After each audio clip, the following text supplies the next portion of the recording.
Hello and welcome to State of Play on Mint Press News. We're talking about a culture of leaks, not links.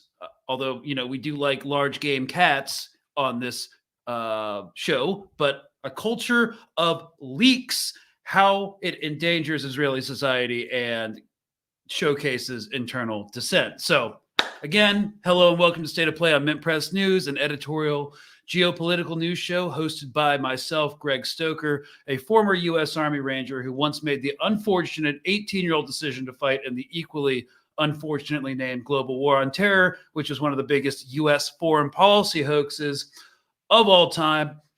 I bring this up because it is currently September 12th. Yesterday was therefore September 11th, because that's how time and numbers work.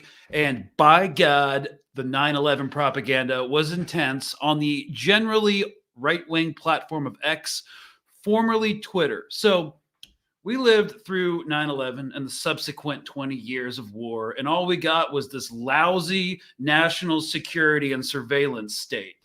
It wasn't just a tragedy, it was a catalyst for endless war and the erosion of civil liberties. As we remember the lives lost, let's also confront the exploitation of their memory to justify imperialism and violence abroad. True justice means dismantling the systems that profit from perpetual war. And as we remember the nearly 3,000 American civilians killed in the World Trade Center, we must also remember the 1.5 to 4.5 million civilians, depending on how you want to interpret the data, killed in MENA countries as a direct result of U.S. interventionism in 5 to 7 different nation states. So flash forward to 2024, narratives that I hoped were put to bed are still alive and well. And we are joined with Israel in the global struggle against terrorism. 9/11 and October 7th are like, trying to pretend it's like the opening scene from Predator, like, Dylan, you son of a bitch. And they got the huge biceps. That's what they're trying to do with October 7th and 9/11. And I really hate it. No, thank you. So resisting the propaganda, because Hezbollah was in overdrive yesterday, but reawakening the revenant of global terrorism in light of Israel's belligerent stance in West Asia is important for the United States interventionist agenda. And I want to say, however, that while Kamala Harris may be an aspirational neoliberal warlord, the U.S.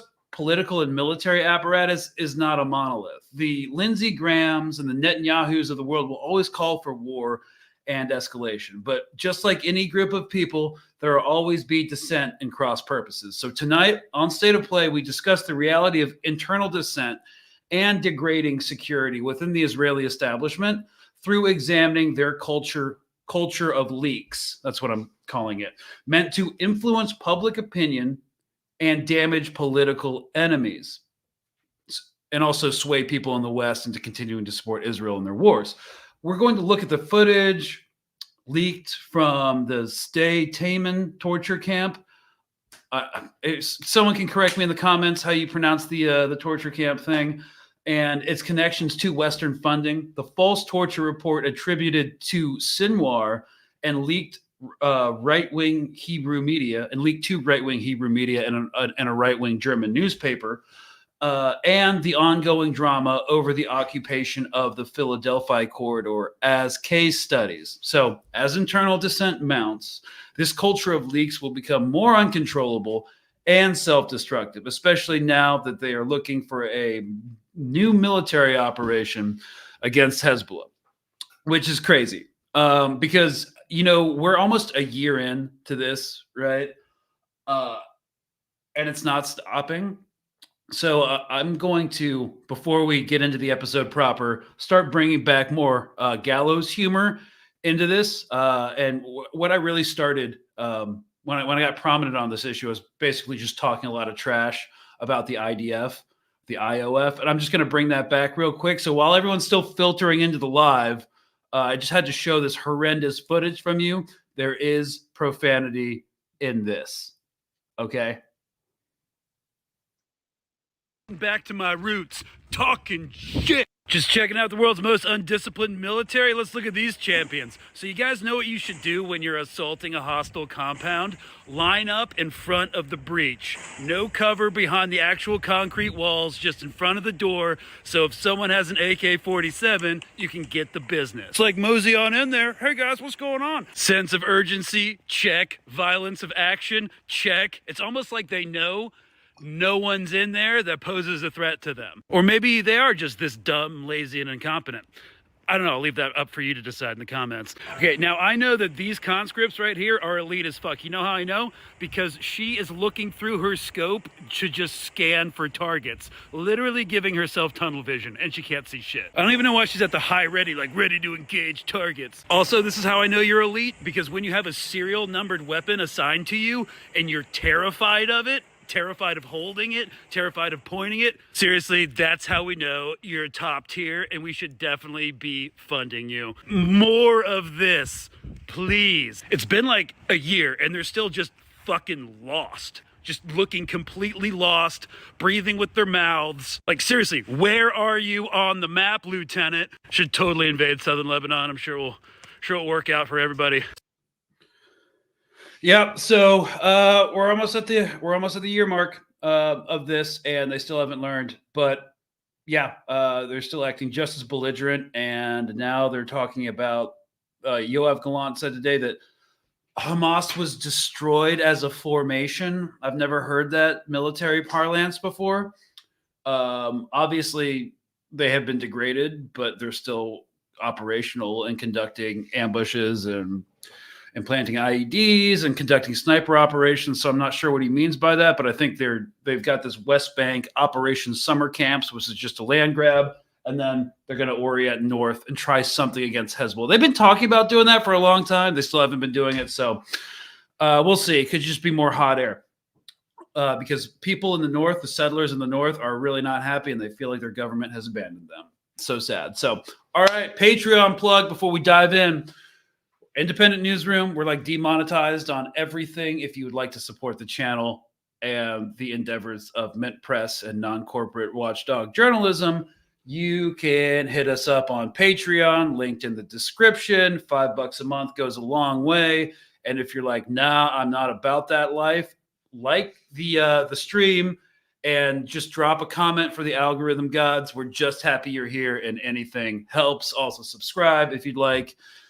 And we're done with that. So I'm going to talk to you a bit about this leaked stuff, this culture of leaks, which is important to take in. It's not like going to take down the government, but it's important to consider when examining the internal politics of Israel, and mostly the Israeli government, epitomized by Benjamin Netanyahu and his far-right ministers. So I just saw someone ask, anyone know why Electronic Intifada didn't air yesterday?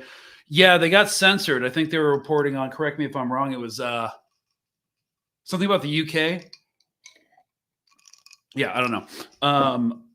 Someone will know in the comments. But all right, let's roll some B-roll because we're going to talk about government leaks and how they play into Israeli politics. So you can go ahead and make me big and that small. Let's not play that one yet. So while government leaks have been a perennial issue in Israeli politics, this unprecedented conflict has taken this phenomena to new heights. So we're seeing through a series of leaks from the security cabinet, which is like it has a bunch of defense ministers and a lot of far-right ministers packed on it. We can see from the security cabinet that there's a decision to support Prime Minister Netanyahu in his bid to retain control of the Philadelphia corridor, the hotly contested border between Gaza and Egyptian Sinai, which goes directly against both the unofficial and public opinions of the defense minister, the IDF chief of staff, and the head of Shin Bet, and the head of the Mossad. They don't think they should be occupying the Philadelphia corridor. Therefore, it is abundantly clear that the primary government decision-making body in this war has been hijacked and shackled to the will of the prime minister, who is now at odds with the defense establishment. And such a passive council, one of the main avenues of dissent, because dissent is not brooked, is going to be through leaks to the press, which are consumed by an eager public enamored by the crude and shallow language used or embarrassed by its heedlessness. So unofficial leaks have always been used to influence public opinion for one purpose or another, both at home and abroad. The CIA does this. We had a couple of leaks earlier this year from the ODNI, the Office of the Director of National Intelligence. That's how we learned that Israel was dropping dumb bombs. Like 45% of all their bombs that they dropped were dumb munitions. That's how we found out about that, because of a leak from the ODNI. We don't know exactly why it was leaked. If it was from a whistleblower, it doesn't seem like it. It seems like they were trying to release that in order to pressure Israel to actually stop doing that and go for a ceasefire. That is complete supposition on my part. I don't know if that's true or not at all. But it did have a purpose. Things don't just get leaked for no reason. And again, Israel has more leaks than any country that I've observed. So Israel Daily, again, leaks have always been used to influence public opinion. So Israel Daily, Ynet News, reported that an internal investigation has been initiated by the IDF after documents allegedly attributed to Hamas leader Yahya Sinwar were leaked, seemingly aimed at stoking opposition to a hostage deal with talking points nearly identical to those made by the prime minister in recent interviews. So speaking at the weekly cabinet meeting on Sunday, he referred to the Bild, which is a German newspaper, allegations at length. And this emerging landscape where dissent is only tolerated in the public sphere and the media landscape is mired in ploys of willful manipulation, it only serves to corrode the governmental decision-making process, which is already crude and short-sighted, and degrade Israel's standing as a serious and formidable nation on the world stage. And this has long-term security implications. So this is probably not, I get it, like only like political nerds will really be into this, I think, but we had to talk about it because the amount of leaks coming out are insane. So first of all, let's talk about the Philadelphia corridor. So recent revelations from the security cabinet meetings about the Philadelphia corridor have shown not just the indifference of the government of Israel toward the issue of the hostages in Gaza, but also the non-democratic way in which decisions are made and the improper conduct of the security cabinet. So they support Netanyahu's proposal to retain control of the Philadelphia corridor that goes against the opinions of the army and the defense minister. So thus, the security cabinet, the primary government decision-making body, has effectively been taken hostage. That's an easy supposition to make. So the expected roles of ministers in the security cabinet is to provide critique, raise concern, cast doubts, challenge like every issue brought to the table. However, this security cabinet, and we've heard this through multiple sources, has devolved into a passive group that merely nods in agreement without voicing any objections. So it is clear that the government and the function of government at the highest level is being held captive by Netanyahu and his right-wing ministers who give him the power base, and he is the one that enacts their will. So apparently the only way to circumvent this decision, and this is coming from multiple op-eds coming out of Hebrew media today, from the Jerusalem Post to Haaretz, the only way to circumvent this situation is through leaks from security cabinets meetings. The only way to inform people that this is the situation is through these security leaks. So consequently, the security cabinet and full cabinet discussions are leaked to a daily public. So you're getting sound bites like every day from these security meetings. It's worth remembering that security cabinet meetings are supposed to be confidential, and that anyone leaking from it is breaking the law. That was established in 1968, and their disclosure to the public is forbidden. However, ministers seem happy to abuse the fact that they enjoy legal immunity. So it's against the law, but they're also immune at the same time. And the fact that no minister has ever been convicted for the crime of leaking, as noted, government leaks are not a new phenomenon in Israel. However, what's happening right now, Netanyahu has done it. He created this culture of leaks in order to take down his political enemies, to enforce public opinion. In 2014, many believe that Netanyahu himself or his office was responsible for leaking a sensitive IDF presentation, which entailed significant security risks due to the confidential information it contained. In response, and this was a flex move. So although, in response, the Movement for the Quality of Government in Israel petitioned the High Court of Justice, which required them to justify their decision not to investigate. So he has a history of leaking sensitive military documents, and amongst other things, in order to get the public on board, to get the public to essentially buy into the operation, and so that the military has public pressure to go through with what's happening or what he wants. That's one read of this. So at the outset of the war, Netanyahu attempted to address the issue of leaks, because it's very clear he wants to be the only one that does it, through several measures, right? And these included imposing additional restrictions via the Military Censor Office and drafting a new law by the National Security Council to empower the Shin Bet to administer polygraph tests to those participating in cabinet discussions. It was never really implemented. The measure proved ineffective, and leaking from security cabinet meetings during the war has reached its zenith with the decision to retain control of the Philadelphia corridor. Ironically, ministers were asked, apparently, to sign special confidentiality agreements before this meeting to prevent leaks. So leaks are often, in general, used to support and glorify the leaker's position while discrediting opposing views.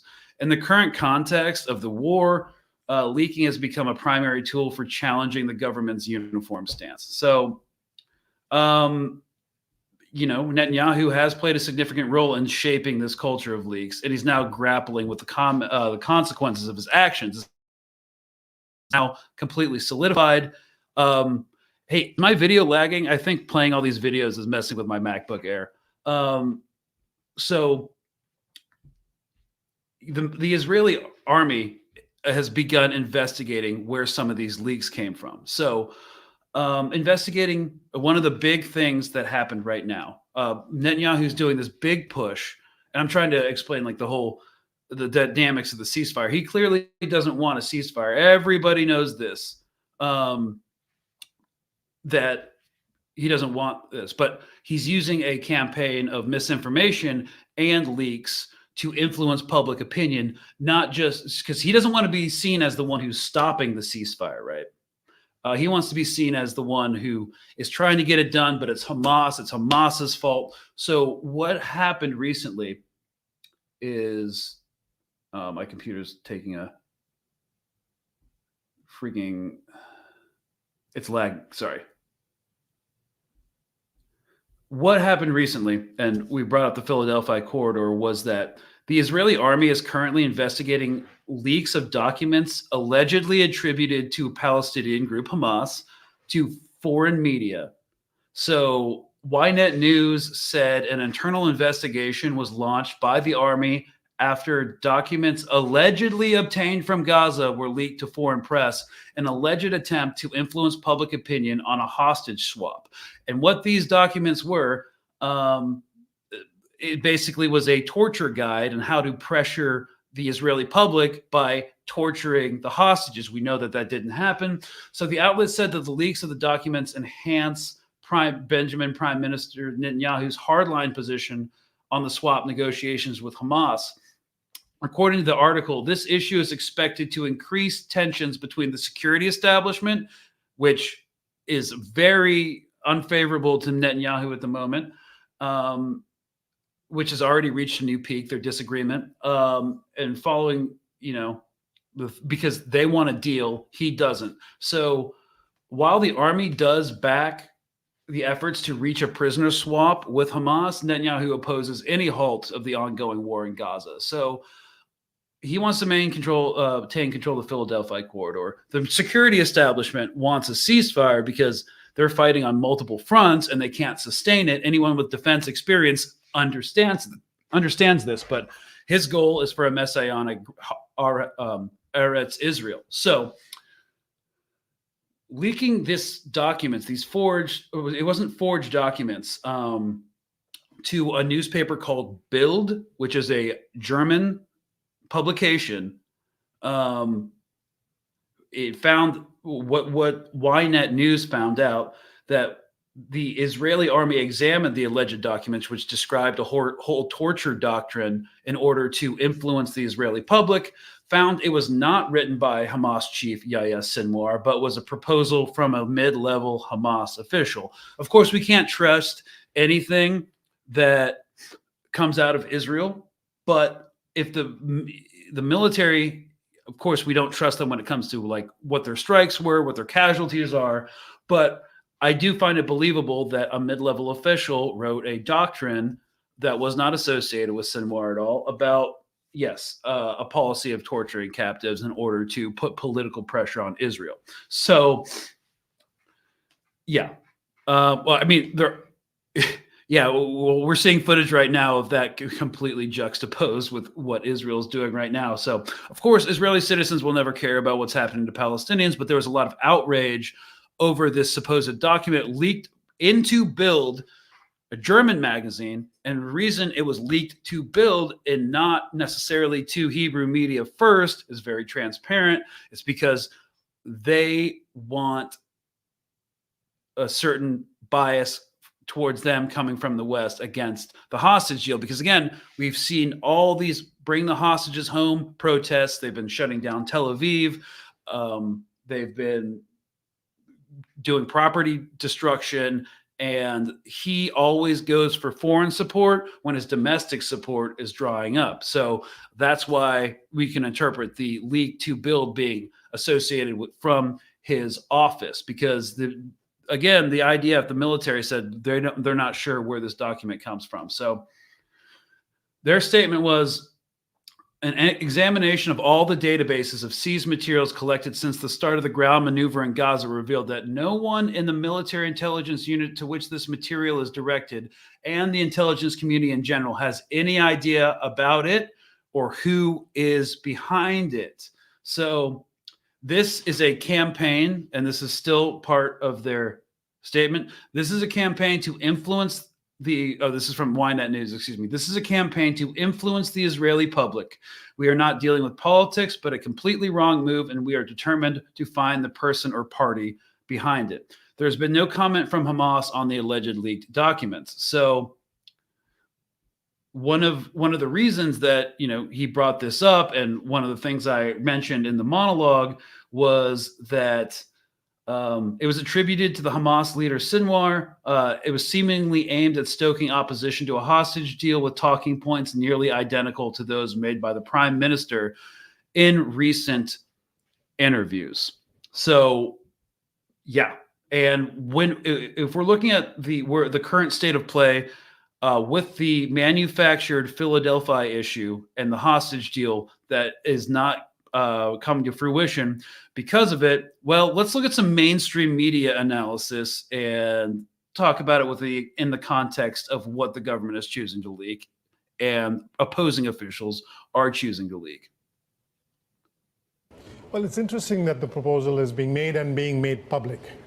What we heard from Gal Hirsch, the chief negotiator from the Israeli side in these talks towards that are trying to get to a ceasefire, is that this proposal was made a couple of days ago, 3 days ago now. Yahya Sinwar and his family and anyone who wants to go with him can leave in exchange for the hostages. There are other caveats attached, which is that Hamas has to agree to lay down its arms and cede control of Gaza. The fact that it's being made public is very interesting. It comes at a time when the Netanyahu administration is under enormous pressure, lots of criticism, particularly from families of the hostages, saying that Prime Minister Netanyahu, is the biggest obstacle towards a ceasefire, that he's not doing enough to get their loved ones away from Hamas. So this is him saying, we've made the ultimate deal. We've said you can leave in exchange. And this is not just anybody, and this is not just the leader of Hamas. This is the man identified as the mastermind of October 7th, the terrorist attack. It would be like President Bush announcing a year after 9/11 that Bin Laden. Yeah. See, this was filmed yesterday. He's trying so hard to get a 9/11 reference in there. Hell yeah. Could leave his cave and go back, go home, as long as the Taliban and and Al Qaeda gave up. The announcement, the optics of it are significant, but I'm skeptical about the actual impact. Yeah, because another thing they're putting out there is that Sinwar can leave Gaza. He can leave and escape Gaza if he signs a ceasefire deal. It makes no sense, and there's no way Israel wouldn't hunt him down and kill him. So this is just optics. It's always optics with the ceasefire deal. Your skepticism is perhaps played out in Hirsch's next statement, which is, in parallel, I'm working on plan B, C, and D. Yeah. What does that say to you about the Israelis' assumption of this offer? I think the assumption is that he won't take it. After all, remember, Yahya Sinwar is keenly aware that his immediate predecessor, who was on exile, was assassinated while on exile, and not just anywhere, in Tehran, where he had every expectation of being very, very safe. Israel has demonstrated over and over again that it is capable of reaching out around the world and taking revenge for atrocities against leaders of Hamas. And so Sinwar will be very aware of that. And he has given no indication that he wants to leave, or much less that he's willing to cede control of Gaza, or that he's willing to allow Hamas to lay down its arms. But he has to respond to the offer. Now that the offer has been made, some sort of a response is necessary. And this, of course, is happening independent of what's happening with politics in the U.S. But still, we had a debate where foreign policy was talked about. Yeah. I mean, that's maybe being generous. It was talked about, and that's like kind of it. Yeah. You know, Trump. Oh God, we might have to talk about the debate too, but. Trump saying that Harris hates Israel. Harris largely repeating what she said in the DNC about the Israeli conflict, telling Trump that, you know, he loves strong men, that Putin would be happy, essentially, would be sitting in Kyiv if Trump were to be president, and Trump saying that Viktor Orban likes me. Did we get anything real out of foreign policy about what 2025 might look like? I didn't see anything that surprised me. It's a shibboleth of American politics that elections are not decided by foreign policy, that domestic issues matter the most. I got the sense yesterday from the few times that foreign policy came up that the candidates were simply ticking the boxes and reiterating themselves. No fresh ideas were put forth on that stage, and perhaps we really shouldn't have expected it. Especially in this context, definitely no fresh ideas were put on the stage about the Israel-Palestine situation. We'll never stop arming Israel. on Harris's side, and Trump's like, if you vote for Kamala, Israel will not exist in 2 years. She's bad for Israel. She hates Israel. Yeah, so within the scope of this episode, nothing substantial. So I'm not sure we really have to talk about the debate. No genocide button clips. Okay, so Kelly brought up in the chat, it's obvious and ridiculous lies that get automatically parroted by the mainstream media are so infuriating. Okay, so here's why we need to talk about leaked documents. Because when we talk about leaked documents and like an intelligence leak, people automatically assume like, oh, it's intelligence. It must be completely verified and factual, as if like it's not, you're not being given intentional information, disinformation, or my new favorite term, malinformation. But what we're doing right now is actually malinformation, trying to debunk disinformation that the state wants you to believe in. But okay, so yes, mainstream media always wants to publish leaked information. It makes the editors feel special, makes it feel proprietary. Also, a lot of this is coming from the government, unofficial sources that have authorization to release this information from somebody. And mainstream media, one of the reasons why, there's a lot of reasons why, but one of the big reasons why they're so compromised is because if they want access to the government, to anonymous sources, to unofficial channels within the government, within the administration, they have to establish a relationship with them and post what they want them to post in order to maintain the level of access that they have and the level of, knowledge, know-how in the know. They need to do that because their competitors, like in CNN and Fox, like they're competing for access too, and who's going to get the juicier story and who's going to get the quotes first. So that is one avenue of how the mainstream media is compromised because they have to maintain these relationships. I learned that when I was like, I don't know, like 12. My mother was a journalist, and that's like one of the main things. You have to play the game. You have to play ball if you want access, because she was a journalist in DC. So it's a personal anecdote. That's just how it works. So that's why the mainstream media is always going to be compromised on these foreign policy issues.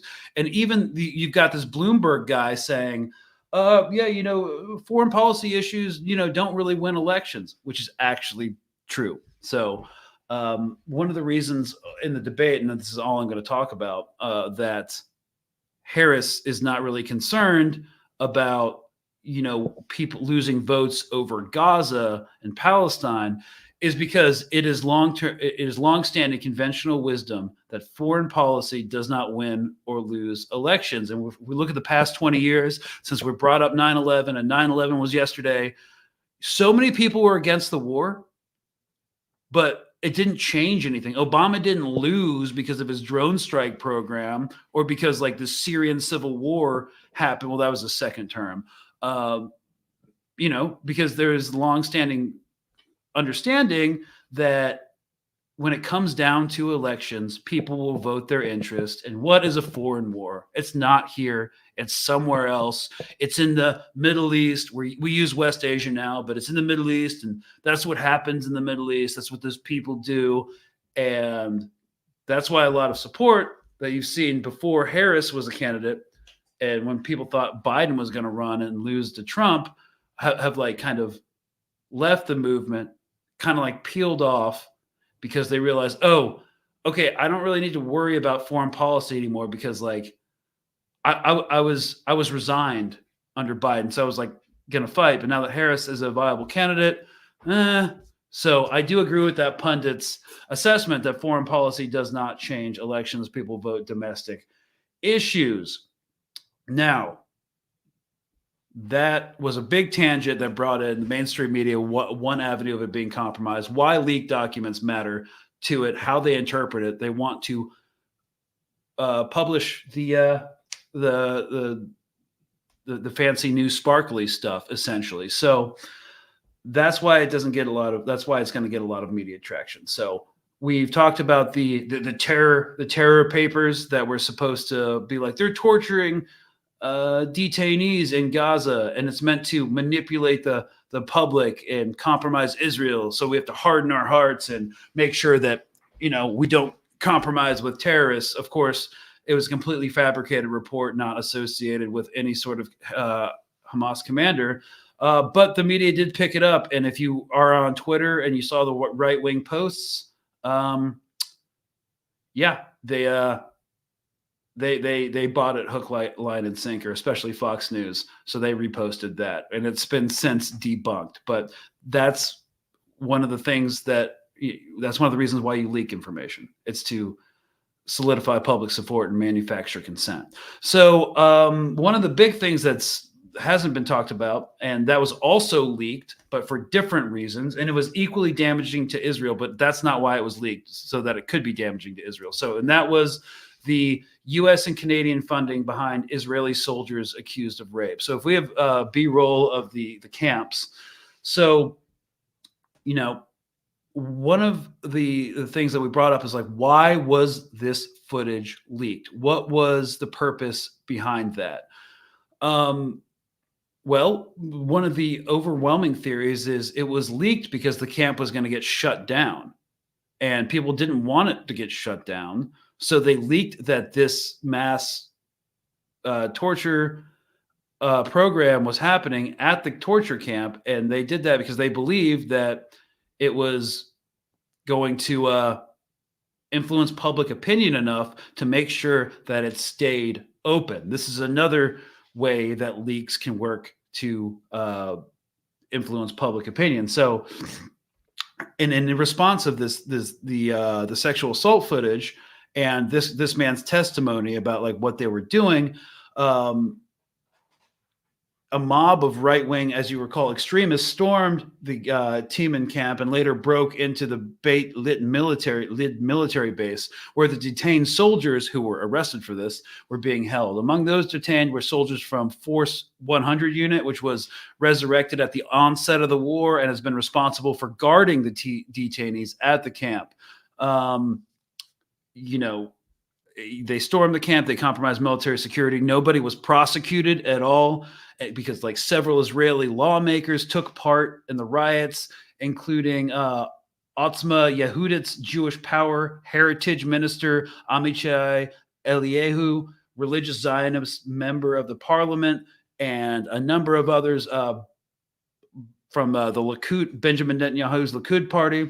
And protests have continued to erupt in support of the soldiers, including most recently outside an Israeli high court hearing on the case on October 7th, 2024, early last month, excuse me. So as these allegations of torture and sexual abuse at the detention facility escalate and the Israeli military police prepare to conclude their investigation, they're going to find they're going to conclude their investigation and find that they've done nothing wrong. And it's not a huge deal for the Israeli people, but it's a bigger deal for people in the West who aren't part of that ideology that's completely obsessed with being able to violate with impunity other people. Because sexual assault, when you boil it down, it's not about gratification or pleasure. It's about power. It's about domination and impunity. So that's really what they're obsessed with. So what we are able to determine because of the leaks, we are able to see like the donors and supporters of these suspects. So this is kind of some blowback from the leak. They were trying to keep the camp open, but because the people released the information with the intent of keeping the camp open, there is blowback because it's a freaking torture camp.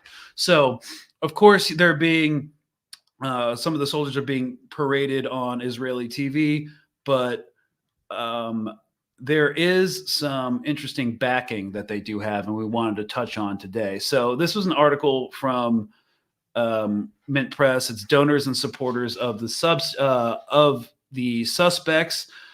So this case has deeply divided Israeli society, with many, including political leaders, defending the accused soldiers. Notably, much of this defense does not dispute the sexual abuse allegations. I mean, we've seen like far-right Kahanist rabbis blessing one of the soldiers, but argues that the soldiers should be granted immunity. So it doesn't matter what happened, Tali Gottlieb said during the riots. The moment it is about the soldiers and fighters who are guarding the Nukba terrorists, no one may arrest them. Yeah, when it comes to Nukba terrorist, every deed is legitimate. So the detainee was initially believed to be a member of the Nukba forces, a unit of Hamas's military wing of the Is ad-Din al-Qassam brigades, but this was later proven false. He reportedly did not participate in October 7th either. So we are seeing nonprofits back them up. However, okay, and the unit that they are part of back them up. So an Israeli right-wing nonprofit, B'Tselmo, along with activist groups like Victory Generation, Guarding the Soldiers, have actively participated in the demonstrations protecting them. But however, other protest groups do exist and are involved in demonstrations, are affiliated with organizations based in the US and Canada, because of course they are. So video footage of the protest shows demonstrators wearing shirts from Tirtzu and Torah Lechima, and according to the Times of Israel, the anti-assimilation Jewish supremacist group Lahava is also involved in the movement. If you're not able to track all these crazy groups, that's totally fine. A lot of these groups, though, have received donations from from NGOs in the West, the Central Fund of Israel, a U.S. tax-exempt nonprofit, and one of the CFI's largest donors is the foundation of the late American billionaire Irving Moskowitz. There is just a ton of these nonprofit organizations that are tax deductible in the U.S. and Canada that have affiliations with these far-right groups supporting the soldiers. So the Associated Press revealed in July that one of these, Torah Lechima, raised funds for the Mother's March, one of the groups blocking aid to Gaza. In recent months, the U.S. and EU and UK have all sanctioned Lahava, its violent activities against Palestinians. And, you know, they are getting some sanctions because of this news coming out. This is what we call blowback. Through its nonprofit, and the Foundation for the Salvation of the People of Israel, you know, can no longer file for their tax exempt status. So big deal, but like whatever. So yeah, and it's not just for I don't know how to pronounce that, Teiman. It's also for other internment camps, because there's not just one, because this thing is incredibly systemic. So why Israeli soldiers rape? Again, it's about power and punishment and domination. So this is just one example of blowback and leakage. So one of the things that's frustrating right now is as we look at these leaks, we kind of see that, oh, it just leaked that Benjamin Netanyahu actually has no interest in a ceasefire. He said as much, and his actions kind of betray it. But again, we see a society that interprets this information differently than we might. So where we're horrified by an internment camp, and we can clearly see that, you know, they don't net the hostages are a political problem for the political apparatus and the military apparatus. Well, you know, people in Israel, and we've seen op-eds in Ynet, Mariv, Times of Israel, Jerusalem Post, Haaretz, saying that like a lot of people do believe in Israel that if these hostages need to be sacrificed for the greater good, so Israel can be free from terrorism, well, then so be it. So some of these leaks, again, hearkening back to the leak from Israel to build of the Hamas torture guide, that was made to shore up opposition in the West and also blow back into Israeli media and get people on board with Benjamin Netanyahu's talking points, because all of this circles around atrocity propaganda. Hamas is doing this to the captives. It's so horrible, and we cannot negotiate with them because they're animals. So it's all part of the same system. I do think it's interesting, and this is not going to be a make or break the government type thing, obviously, but the fact that this is a new heightened zenith for the amount of leaks, it's completely unprecedented. The lack of operational security that's happening within the government is indicative of a heightened level of dissent and internal strife that we haven't seen before. And yeah, the thing I do want to say about this is not going to come to the head anytime soon. This has been cemented in Israeli politics and government since before the 60s. So this is just, I just wanted to do this episode to highlight this culture of leaks that they have.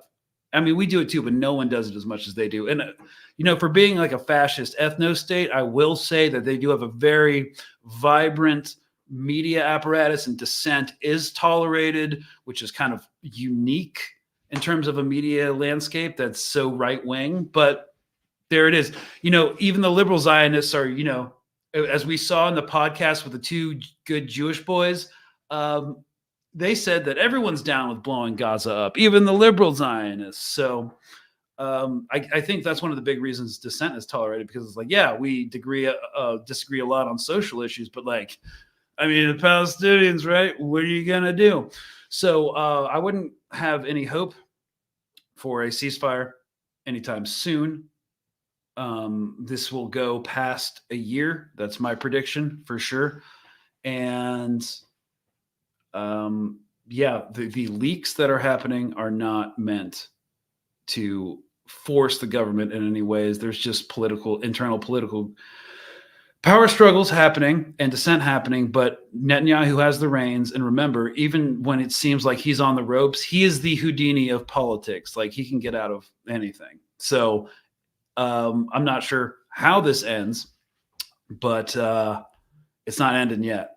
And so when we talk about like the significance of 9/11, I don't know if you guys paid attention to X, but it was unhinged. The information push about 9/11 was so transparent. Why every AIPAC senator, like Brian Mast, you know what? Let's just demonstrate this. X.com. So we all know Brian Mast. He's the U.S. congressman from Florida who wore an IDF uniform to Congress as an elected American official, never served in the Israeli Defense Forces. I'm pretty sure someone's going to have to fact check me on that. Maybe Jim can. He was never in the Israeli Defense Forces, but he's wearing a foreign uniform in an official capacity as an American citizen. I think he is a good case study to see what he was posting on 9/11, because every AIPAC senator and congressman, which is a lot of them, were posting 9/11 stuff and connecting it to October 7th. So let me stop screen. Let me share screen. And here we go. Yeah. I ratio this guy in the comments all the time. Like, he says really weird stuff like, one of my brothers and I, filthy from combat, and not being Tim Walz. Ew, who says filthy from combat? Like, we don't need your fanfic, man, your romantic fanfic. So, yeah. On the 23rd anniversary of September 11th attack, it is great to see students from the Pine School join together to place 2,977 flags, one for each of the individuals that perished on this day. I have no issue, of course, with, he took down a lot of comments. Oh, where did they go? Anyways, it's just interesting that all the Hezbollah accounts, all the Israeli accounts on all these information sites, and all the AIPAC people were doing a media push on September 11th to manufacture consent in the American mind to continue this, because the word terrorist is a thought terminating cliche at this point. You hear the word terrorist, it shuts down. And this is in conjunction with the debates and the fact that domestic issues are the ones that decide elections. So you can just be like, oh, they're terrorists. Just remember 9/11 and, let it go. I wouldn't say it's sophisticated in terms of information operations, but the apparatus that supports it is really sophisticated. The leaks happen. They're picked up by news agencies that are complicit and want access. That influences public opinion. And then it's reinforced by Hezbollah and paid and organized trolls that support whatever's being leaked. It's easy to see through, but the apparatus itself is actually very and annoyingly and tragically sophisticated. So America's secret establishment. Yeah. All right, y'all. Kind of more of a nerdy episode, but let's see what we got in terms of questions. We got 10 minutes for the live Q&A. It's working amazingly well right now. Oh yeah. Yeah, their media push is working very well right now. Yeah. But then again, people are like, oh, Harris is leading in the polls. She's going to win. Like, 2 months is a long time before November. 2 months is a long time. A lot can happen. So, oh yeah, here we go. I spent my growing up years 8 to 19 in Pakistan, 83 to 94. They hate us for our freedoms. It's such a BS. Hezbollah from W. Yeah. I don't know. I'm sure people in a lot of countries, like I lived in India for a while, and they don't do that. They look at our cops. They look at our police officers and they're like, well, you know what? One of the reasons I wouldn't live in America is because I look at your police officers and those guys are crazy. So, okay, here we go. Let's get this started. How do they know Israel wasn't hacked instead of leaked? I'm going off of, well, usually when governments are hacked, you have organizations like Anonymous and stuff, and they will either give it to WikiLeaks and that's how you find out about it, or they'll just like spam post it everywhere and they'll have this whole like, this was anonymous video. If it's an organized hacker group, usually the governments won't really like cover that up. And the amount of newspapers that reposted that it was a leak is telling to me, because it's kind of hard to cover that up. So I generally, when the media says it's a leak, I believe like, oh, that's intentional. What are they really trying to say and influence people with this leak? So when it's a leak, I actually tend to believe it because they're meant to be believed, but they're also inherently manipulative for the public. So unless it's a whistleblower who's releasing documents on a platform like WikiLeaks, I generally think it's a leak and it's intentional and it's meant to be manipulative. So that's my 2 cents. We don't have to agree on everything. So, all right. Do you think that the news about the Hannibal Directive and Nova has gotten out to the population of Izzy? So the Hannibal Directive, what I've seen by trolling social media and going through like TikTok lives, and I don't think there's been any polls that I've found, because I don't think they would be allowed in Israel to gauge like who thinks that the IDF fired on their own people. The Nova Festival, like 50%, 40%.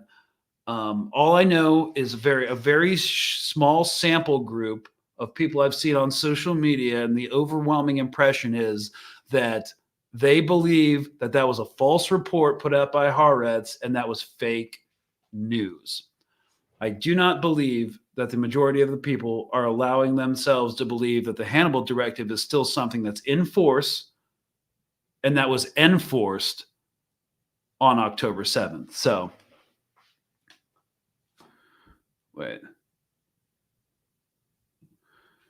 Wait, they leaked this to keep the camp from being shut down. That's a horrifying admission in terms of the psyches of Zionists.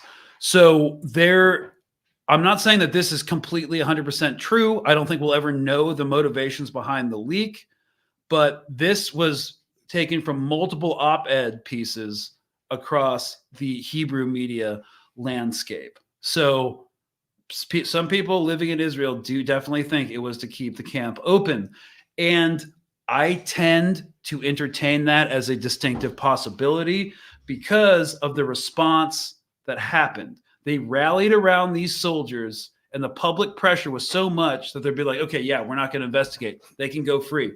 So I think it's highly possible, and I'm not saying this is true, it's just something that we have to, as people who are trying to, based off only open source information, try to interpret what's going on and be media literate, you have to, I would argue, maintain the possibility that this was leaked with the intention of keeping the camp open.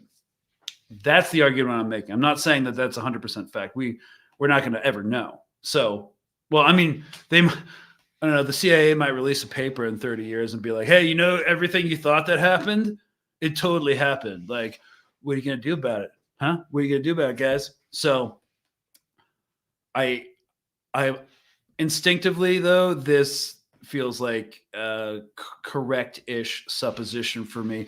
Otherwise, why would they do it? Like, for whistleblowing reasons? I mean, that's why I would do it. That's why you would probably do it. But no, the camp was under heavy scrutiny, and now it's not. So there has to be some knowledge that, you know, they could have predicted this outcome where there would be such an outpouring of public support to keep these torture camps open that one of the reasons to release them or release the information would be to do that. So I'm afraid the majority of people will continue to buy the baby's rape oven storyline. It's unfortunate. Once you call them out, you're cast like some crazy person. Or yeah, it's like, well, you like terrorists? You like terrorists? It's like, no, that's why I'm doing this. But yeah, the baby thing, the 40 beheaded babies, that's disappeared from my daily experience. But the systemic rape is not going anywhere. Babies will disappear. I think they know deep down that that's not going to play because there's just no evidence. But the rape thing it's not going to disappear. It's just not. If you had the vice president say it not only at the DNC, but in the presidential debate in front of the entire world, and it's a lie, and she knows it's a lie, it's not going anywhere anytime soon.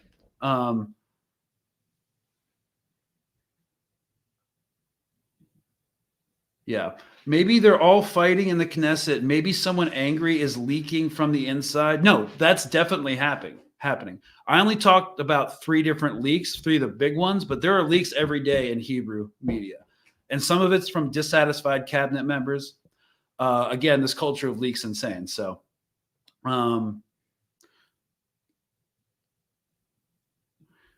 people are desperate to believe that's what Muslim men do. We're talking about the atrocity propaganda now. It's sickening that it's still doing the rounds. And hey, it's not going to go anywhere anytime soon, as we saw yesterday with the 9/11 propaganda. It's not.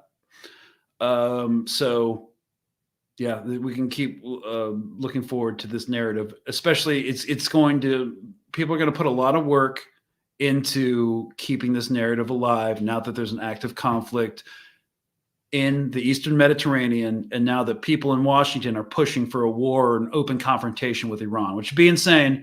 Not, and again, policymakers aren't a monolith, but it's not going anywhere anytime soon. So do you think the 500K people in the streets are having any effect? I assume you're talking about Tel Aviv. From the Israelis that I've talked to, no, it's not having any. It's not going to really have any effect. Benjamin Netanyahu is unchallenged in government, and it's not. Yeah, it's not yet. The only thing that's going to, and that's why I say that this isn't going to stop anytime soon, is because 500,000 people in the streets is a lot. It's not the majority of the population of Israel, right? And the only way it's going to stop is through an arms embargo or some other political pressure that the West is not willing to put on Israel yet. So this is why I always talk about the Vietnam War. 10 years. This is going to keep going on for quite some time. So you just keep educating, or agitating, educating, and organizing. But yeah, we're almost on a year. It's 9/11. It's not going to end anytime soon. 20 years the global war on terror lasted. So that's why I'm getting back to my gallows humor.